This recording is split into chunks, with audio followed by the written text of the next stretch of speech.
Hi there BC, we're away off from the regular BC kitchen that we normally use. Today we're going to be using the kitchen of one of our clients, Jenn Carrington. While she is away on holidays, we are using her, so thanks very much there for that, for the use of your kitchen there, Jenn. We're going to do Ji's lean beef burgers, which has become quite a bit of a fan favourite, but I know some people still out there still haven't tried it.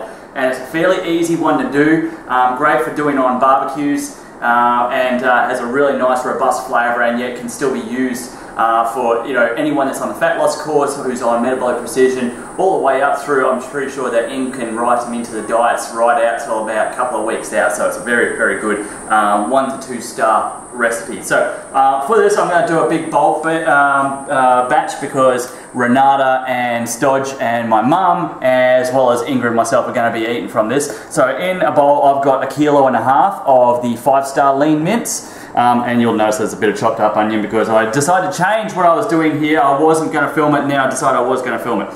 I've got 1 whole red onion that's been diced up, and you've seen how I've done that on my chicken flavour bomb as to how to quickly chop up an onion. So we're just going to add that into the 1.5 kilos of mince, 1 whole red onion. Into that, I'm also going to use, we're probably going to go about half a jar of the plum sauce into this mix. Yeah, that looks about right. You always go by feel with that, guys. Sorry, I'm just going to pop that off to the side. And lastly, we're going to use hamburger helper, and I'm probably going to use about half of this. So despite the fact that it says in the on the back of the hamburger helper, use one of these per 500 grams of mince, that's fine if you're trying to make your mince last long if you're a pauper, but considering that we're trying to keep it fairly lean, and this is a flour of a type, it's a mixture of flour and spices, we don't want to use too much of it. Just enough to create the binding and a little bit of flavour in that meat. And then we're just going to mix that through until we've got it all mixed thoroughly through. Use your hands, don't be afraid, guys. You're going to get messy at some point with my cooking. So there's no need to use an egg like a lot of people will when making burgers. That's what the plum sauce is going to do. It's going to create that wetness for the moisture of the burgers. And then the hamburger helper is actually going to create the binding. And the mince obviously creates the protein. So we just keep on mixing that through until you can see that all that hamburger helper and the plum sauce is thoroughly mixed through. Really knead it through, guys.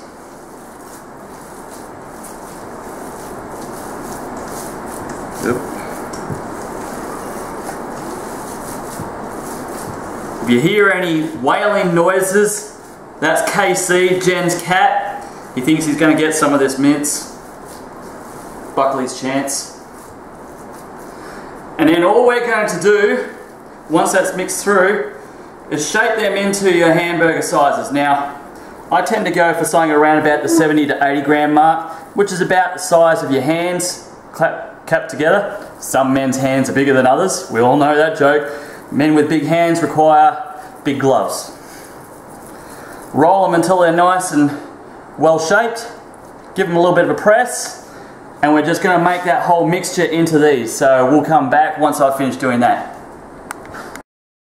Welcome back, guys. I've just finished shaping my burger patties and I've got the barbecue fired up. Well, actually that was fired up just before I started doing them. You want to make sure that your barbecue is nice and hot. Now, what I'm basically going to do is I'm just going to give the burgers, as I place them on, I'm going to give them a little bit of spray so that they don't stick to the griddle, and I'm going to use the grill side of things, not the hot plate, just so that you get that nice little bit of char flavour to them.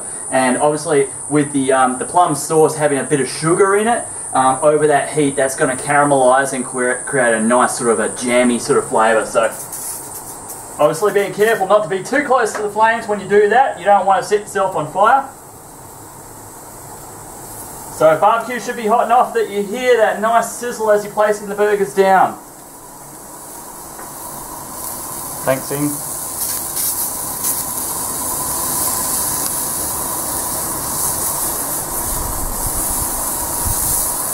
Now, a little bit of a secret, guys, and Jen, I highly suggest that you do this. For those people that have done the fat loss course with Body Conquest, you'll know that in about week 3 we do the kitchen makeover. It's also part of MP, where we talk about some of the pieces of equipment that are going to be helpful for you to create the optimum fat loss environment and for eating healthy.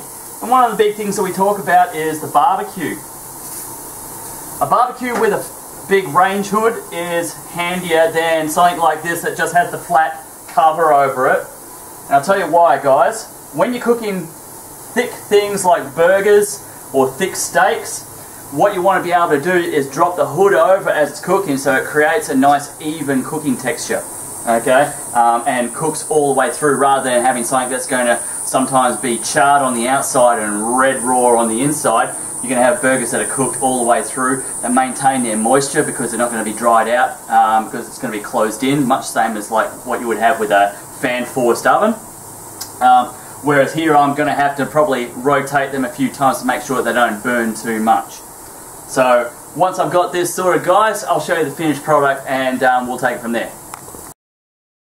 Okay guys, I'm just going to show you as I'm rotating. These are ready to start turning now. So the colour I want to be looking for is that it's starting to grey outside. You don't want to go too much over the heat there, Ing, and cook our camera. But you can see it's starting to brown on the outsides, and over the grill you can see those nice char marks. So we're just starting, and those char marks is just the sugars inside that plum sauce that's starting to caramelise. This barbecue is red hot.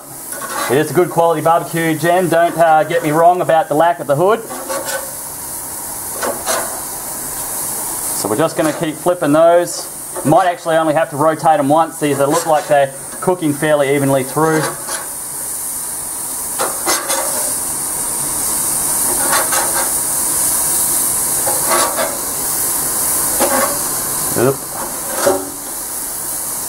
Alright, and we're going to cook them for about the equal amount on the other side. Put them on a plate to the side. Either eat them hot and fresh like Ing always likes to do before I even get a chance to put them into all their containers, or let them cool down and place them into your pre-prep meals for the next 3 or 4 days. Okay guys, so I've just taken those off the barbecue now, and you can see there with the colour, you've got that nice caramelisation of the plum sauce. It has created those nice lines from the grill, and the rest of it is a nice beautiful brownish colour. They should still be juicy and tender inside, not dry. Okay guys, so they will work really well with any kind of salad just about, or you could actually put them onto a bed of sweet potato mash post-workout, or they go well with rice, or you could just put them into a whole grain bread roll and enjoy a Ji's lean beef burger, whole hearty, post-workout, yum yum. Catch you later.